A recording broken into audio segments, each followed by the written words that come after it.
Alrighty, our guest today is a 6-foot guard from the University of Iowa, the NCAA all-time Division I scoring leader, the first pick of the WNBA draft, WNBA assist leader, All-Star, and 2024 WNBA Rookie of the Year. Stop what you're doing. Caitlin Clark just made an unforgettable start to 2025.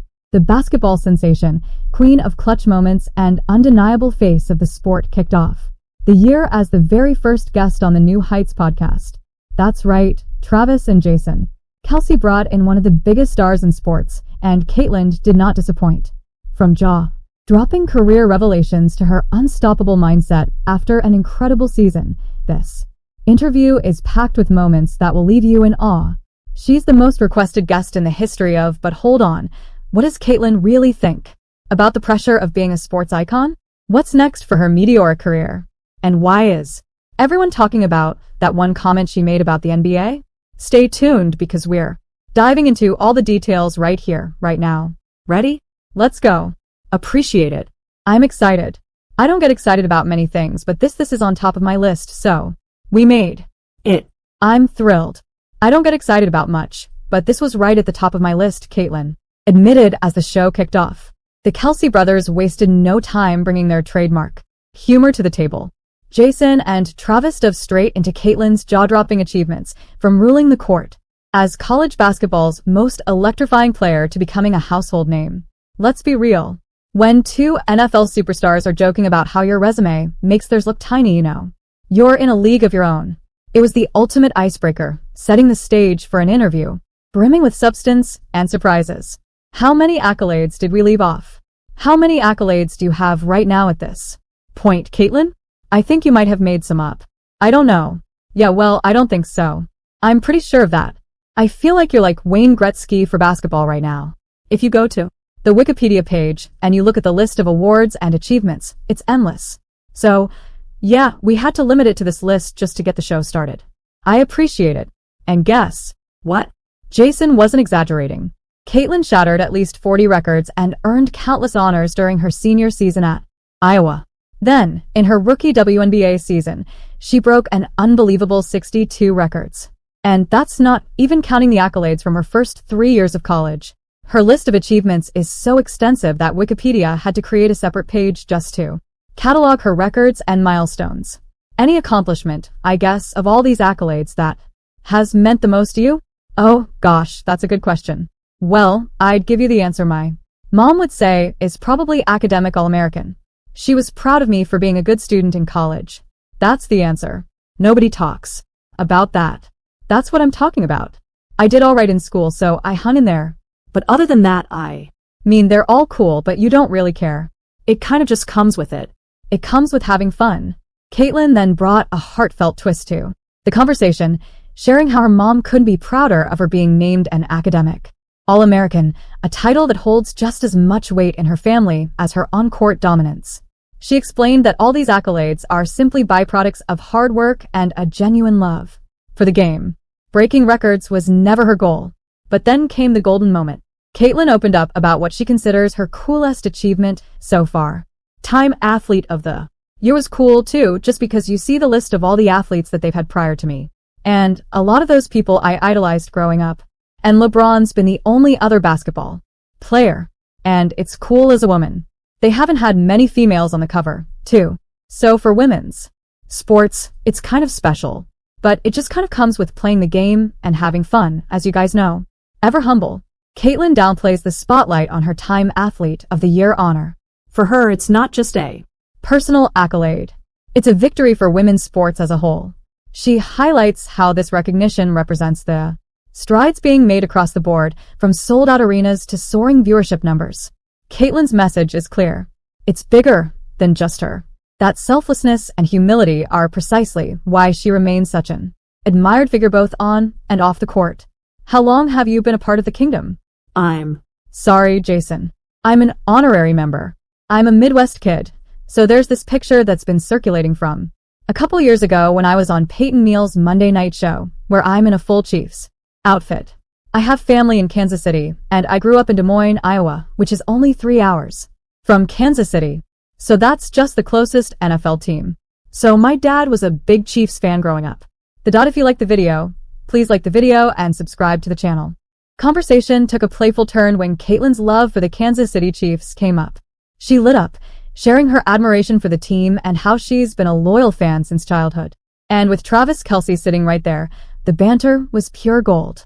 It practically wrote itself. People think I'm like a bandwagon Chiefs fan. I'm like, no, I was there before Patrick and Travis. We were ride or die, so we've been big fans, and now obviously all the success you guys have had has made it a lot of fun for us.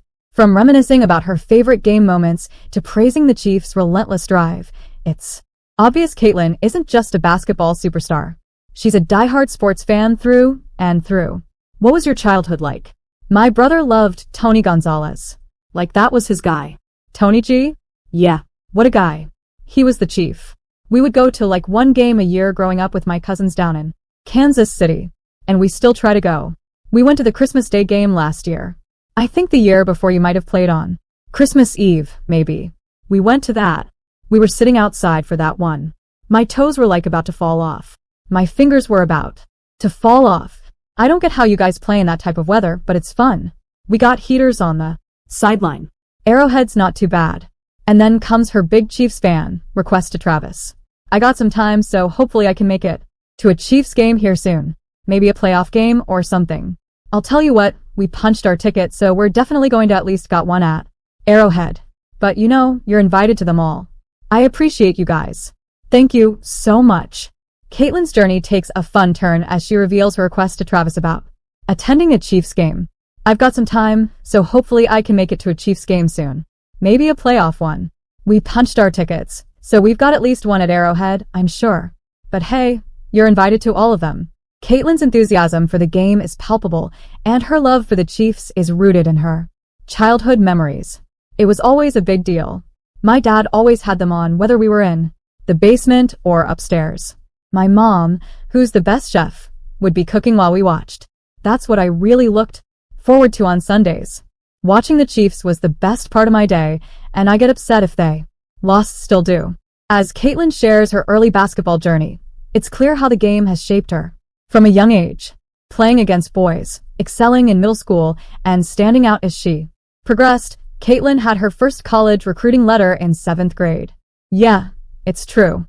At the time, it was insane. I was playing with high schoolers, and it was crazy how early things started.